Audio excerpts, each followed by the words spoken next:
আজকে আমরা কৃষি শিক্ষা বিষয়ের প্রথম পত্রের বীজ উৎপাদন কৌশল নিয়ে আলোচনা করব। বীজ উৎপাদন কৌশলে প্রথম আমরা আলোচনা করব বীজ কাকে বলে। এই বিষয়ে তোমরা ষষ্ঠ শ্রেণী থেকে জেনে এসেছো, আজ আবার আমরা এটা পুনরাবৃত্তি করছি। বীজ বলতে সাধারণত যে জিনিসটি বুঝি, আমরা এখন একটু আপগ্রেড উচ্চ মাধ্যমিক শ্রেণীতে অধ্যয়ন করতেছি, যারা যেসব শিক্ষার্থী তাদের উদ্দেশ্যে সংজ্ঞাটা আমরা এইভাবে বলবো যে উদ্ভিদের নিষিক্ত পরিপক্ক ডিম্বক, এটা সাধারণভাবে আগে বলা হতো, এটা এটা এটা আর ব্যাপক সংজ্ঞা হিসাবে এখন বলা হচ্ছে যে উদ্ভিদের যে অংশ অনুকূল পরিবেশে রাখলে পরে অনুরূপ উদ্ভিদের জন্ম হচ্ছে, তাকেই বলা হচ্ছে বীজ। তো সেখানে মূলত দুই ধরনের সংজ্ঞাই প্রচলিত আছে এবং দুইটাই সঠিক। আমরা একটু পরেই যখন বীজের শ্রেণীবিন্যাস পড়তে যাব তখন কোনটা কোন পর্যায়ে সংজ্ঞায়িত করবে বীজকে সেটা আমরা আরো স্পষ্টভাবে বুঝবো। এখন আমরা বীজের শ্রেণীবিন্যাস নিয়ে আলোচনা করি। বীজকে বিভিন্ন ভিত্তিতে শ্রেণীবিন্যাস করা যায়। প্রথম হবে বীজপত্রের সংখ্যা হিসাবে।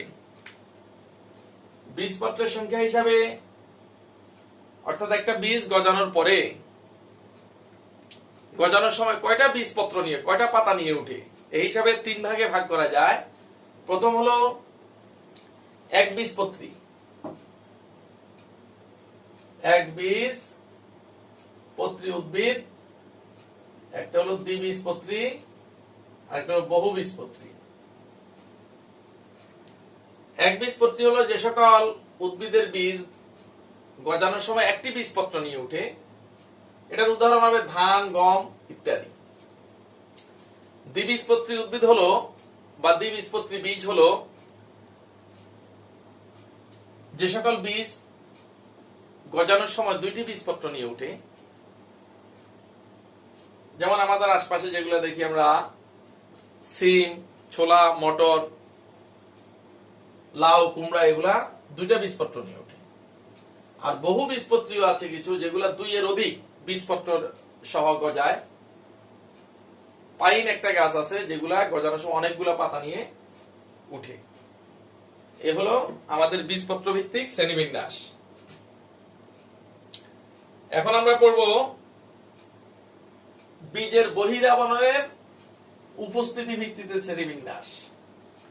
বীজের বহিরাবরণ, যে সকল বীজে, এটা হলো দুই রকম বীজ, বহিরাবরণের উপস্থিতি অনুপস্থিতিতে।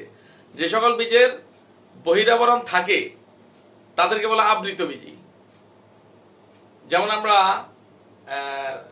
ছোলা, বিভিন্ন ডাল বীজ, তৈল বীজ, এগুলার আবরণ থাকে। মসুর ডাল চারিদিকে আবরণ থাকে, খেসারি চারিদিকে আবরণ থাকে।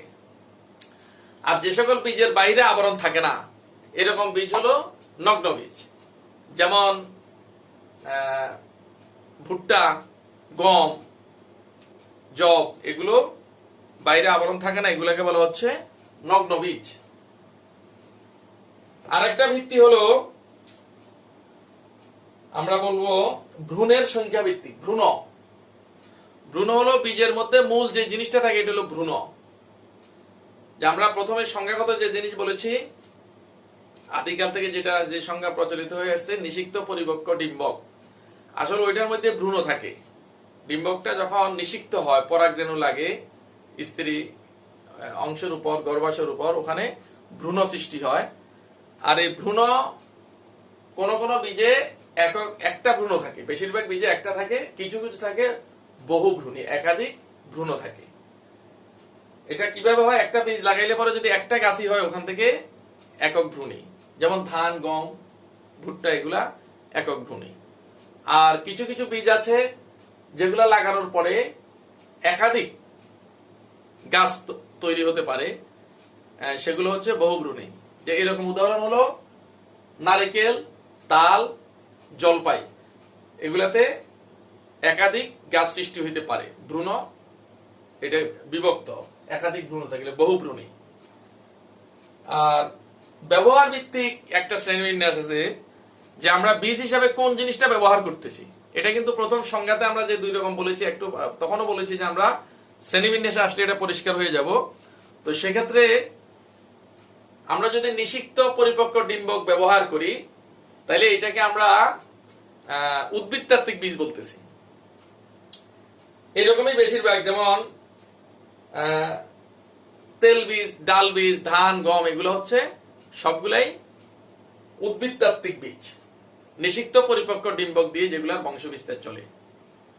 আর কিছু কিছু উদ্ভিদ আছে, তাদের এই উদ্ভিদতাত্ত্বিক বীজ যেটা আমরা বলেছি, এটা ব্যবহার হয়, আবার পাশাপাশি এদের শরীরের অন্য কোনো অংশ ব্যবহার করেও আমরা বংশ বিস্তার করতে পারি। আবার কিছু আছে এদের উদ্ভিদতাত্ত্বিক বীজ হয় না, এদের শুধুমাত্র শরীরের অন্য কোনো একটা অংশ ব্যবহার করে বংশ বিস্তার করা হয়, আর ওইটাকে বলা হচ্ছে কৃষিতাত্ত্বিক বীজ। কৃষিতাত্ত্বিক বীজের উদাহরণ, যেমন আমরা কলা গাছের শাখার ব্যবহার করি, কলার পাশ দিয়ে যে ছোট চারা বের হয়, এটা শাখার। এটা ছাড়া আর চাষ করা যায় না। মিষ্টি আলুর লতা লাগাচ্ছি, যে আমরা কাণ্ডটাকে মাটিতে পুঁতে দিলে ওখান থেকে শিকড় গজিয়ে গাছ হচ্ছে।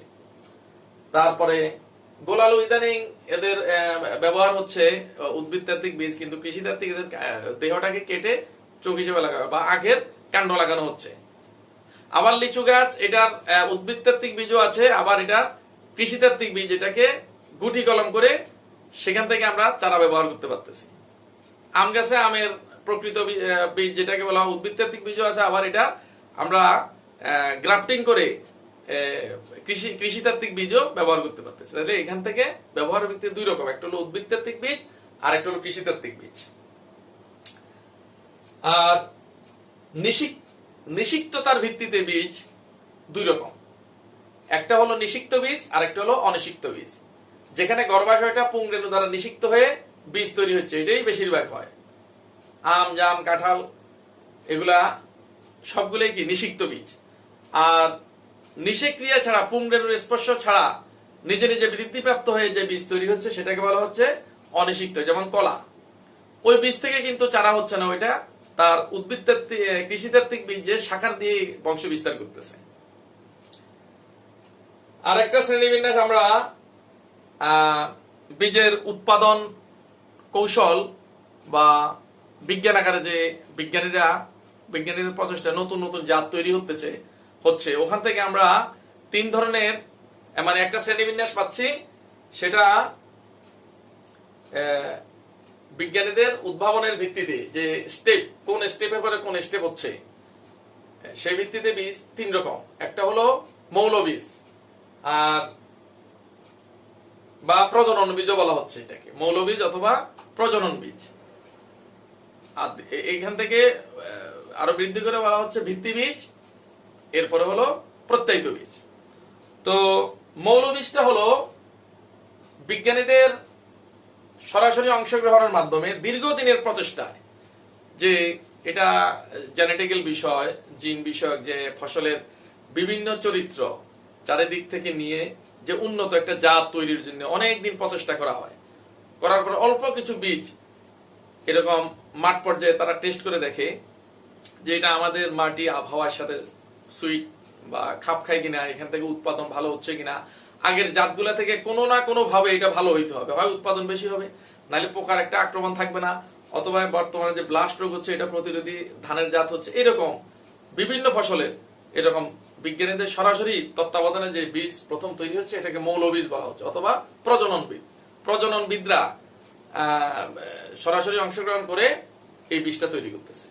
আর এখান থেকে পরবর্তীতে বৃদ্ধি করে এখানেও বিজ্ঞানীদের সরাসরি মানে যে জিনিসগুলো প্রজননবিদের ক্ষেত্রে করা হয়েছে, এখানেও ওগুলা প্রয়োগ করা হয়, কিন্তু এখানে আরেকটু বৃদ্ধি করে বীজটাকে বানানো হচ্ছে। এখানে দীর্ঘ সময় নেওয়া হচ্ছে না আগেরটার মতো, সরাসরি পরের বছর চাষ করে বীজকে বাড়ানো হচ্ছে। তবে বিজ্ঞানীদের কি থাকে, ছোঁয়া থাকে, এখানে ওনাদের নজর থাকে, নজরদারিতে যে বীজ হচ্ছে এটা ভিত্তি বীজ। আর ভিত্তি বীজকে পরবর্তীতে আরো অনেক বাড়িয়ে কৃষকদের হাতে পৌঁছানোর জন্য, তারা চাষ করার জন্য যে বীজটা করা হচ্ছে, সরকারের বিভিন্ন প্রতিষ্ঠান অথবা কন্ট্রাক্ট ফার্মার্স আছে, এনাদের মাধ্যমে, এটাকে বলা হচ্ছে প্রত্যায়িত বীজ। বাজারে মূলত বিএডিসি অথবা অন্যান্য বেসরকারি প্রতিষ্ঠানের মাধ্যমে যে বীজগুলো আসতেছে এগুলো বেশিরভাগই প্রত্যায়িত বীজ। তাহলে মোটামুটি আমরা বীজ কাকে বলে, বীজের শ্রেণীবিন্যাস সম্বন্ধে ধারণা নিয়েছি। তো এখন আমরা একটু আলোচনা করি যে ভালো বীজের বৈশিষ্ট্য। ভালো বীজের বৈশিষ্ট্যের মধ্যে 1 নম্বর হবে যে এই বীজটার অঙ্কুরোদ্গম ক্ষমতা বেশি হতে হবে। 100টা বীজ লাগাইলে দেখা এটা জাত ভেদে কিছু কিছু ফসল আছে 50-60% বেশি হয় না, সেটা ব্যতিক্রম, কিন্তু সাধারণত 80+80-90% জার্মিনেট করতেছে গাছ, এগুলো ভালো বীজ। এটার মধ্যে অন্য জাতের মিশ্রণ থাকবে না, অন্য ফসলের মিশ্রণ থাকবে না, আগাছা বীজের মিশ্রণ থাকবে না, তারপরে জড় পদার্থ, ধুলাবালি ইত্যাদি মিশ্রণ মুক্ত হবে। তারপরে এটার সতেজতা বেশি হবে, গাছ সতেজ হবে। তারপরে এটার মধ্যে আর্দ্রতার যে পার্সেন্টেজ 8 থেকে 12%, জাত থেকে জাত এটা ভ্যারি করে, এরকম হইতে হবে। পোকামাকড় মুক্ত হবে। তারপরে বীজগুলার বর্ণ ওই মূল জাতের বর্ণের ওই রকম হইতে হবে। আকৃতিটাও ঠিক মূল জাতের যেটা ছিল ওই রকমই আকৃতি হইতে হবে। তারপর আর এটার যে মেয়াদ একটা থাকে, যে বীজটা দেখা গেছে আমরা বীজ রাখলাম 5 বছর পরে, এটা তো দেখলে বোঝা যাবে না, কিন্তু ভিতরে ভ্রূণ নষ্ট হয়ে গেছে, আর্দ্রতা ঠিক মতো নেই, গাছ গজাবে না। এটা নির্দিষ্ট মেয়াদের মধ্যে হইতে হবে। যে সাধারণত দেখা যায় এখন আমরা যে ফসলটা কাটলাম এটা আগামী সিজনে আমরা আগামী বছর আবার ওই সময় লাগাবো, এই সময়ের ভিতরে হইতে হবে মেয়াদটা। তো মোটামুটি হলো আমাদের ভালো বীজের এই কিছু বৈশিষ্ট্য আমরা আলোচনা করলাম।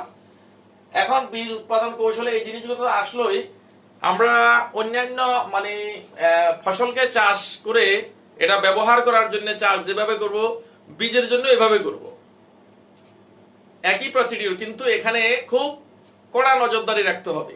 যখন যে কাজটা যেভাবে করার দরকার এইভাবে করতে হবে। এখানে কিন্তু কার্পণ্য করা চলবে না, যে ফসল একেবারে যেটাকে বলা হয় জমিনে বপন বা বপনের আগে জমিন তৈরি থেকে শুরু করে ফসল বপন থেকে কাটা পর্যন্ত, এরপরে সংরক্ষণ, টোটাল কাজটাকে বিশেষ যত্নের সাথে করতে হবে। সেটা আমরা যে ফসল উৎপাদন কৌশলে যে টার্মস গুলো বলেছি, যে একটা জমি তৈরি করা, বীজ বপনের ক্ষেত্রে যা সময়টাকে মানা, জাত বা কতটুকু বীজ ফেলবো, কখন ফেলবো, কি সিস্টেমে ফেলবো, হ্যাঁ, এর পরবর্তীতে যে কাজ, এটাকে সার দেওয়া, সেচ দেওয়া, নিড়ানি দেওয়া, পোকার ওষুধ দেওয়া, বা জীবাণু আক্রমণ হলে জীবাণুনাশক দেওয়া, বা স্পেশাল কিছু কাজ থাকলে সেগুলা করা, এগুলা সবই করব। কিন্তু আমি বীজ ফসলের উৎপাদনের ক্ষেত্রে স্পেশাল 2টা টার্ম আমি ইউজ করব, সেটা বলে দিই। একটা হলো বীজ ফসলের পৃথকীকরণ দূরত্ব। বীজ ফসলের পৃথকীকরণ দূরত্ব এই একটা জিনিস, আর একটা হলো রোগিং। বীজ ফসল করতে গেলে এই 2টা জিনিস স্পেশালি খেয়াল করতে হবে। বীজ ফসলের পৃথকীকরণ দূরত্ব হলো যে আমরা বীজের জন্য একটা ফসলকে চাষ করলাম, এটার পাশে এই ফসলের অন্য কোনো জাত কতটুকু দূরত্বের ভিতরে আর চাষ করা যাবে না।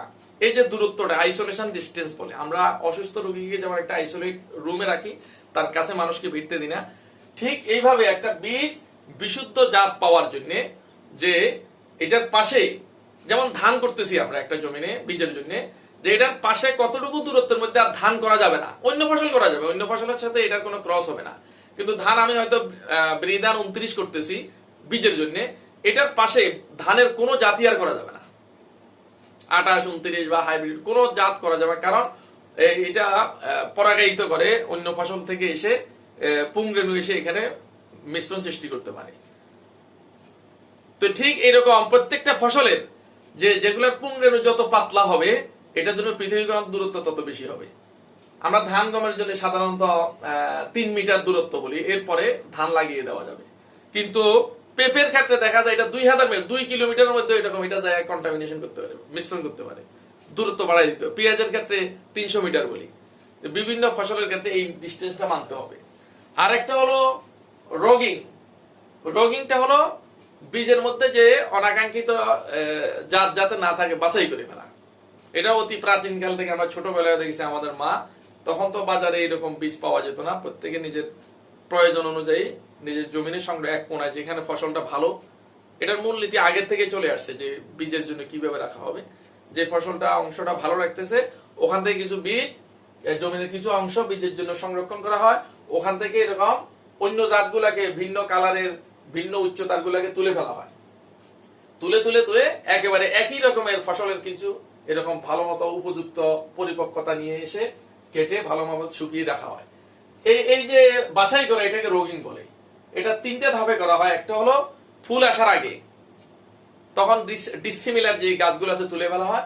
আবার ফুল আসার সময় ভিন্ন বর্ণের বা আগে পিছিয়ে ফুল আসতেছে ওগুলা তুলে ফেলা হয়। আর হলো পরিপক্কতার সময়, যেটা একই টাইমে পাকতেছে সেগুলাকে রাখি, যেটা আগে পাকলো পরে পাকলো ভিন্ন কালার একে তুলে ফেলি। তো মোটামুটি আজকের আলোচনা আমাদের এই পর্যায়ে আমরা শেষ করলাম। পরবর্তীতে আমরা এই নিয়ে আবার বিস্তারিত আলোচনার চেষ্টা করবো। সবাইকে ধন্যবাদ।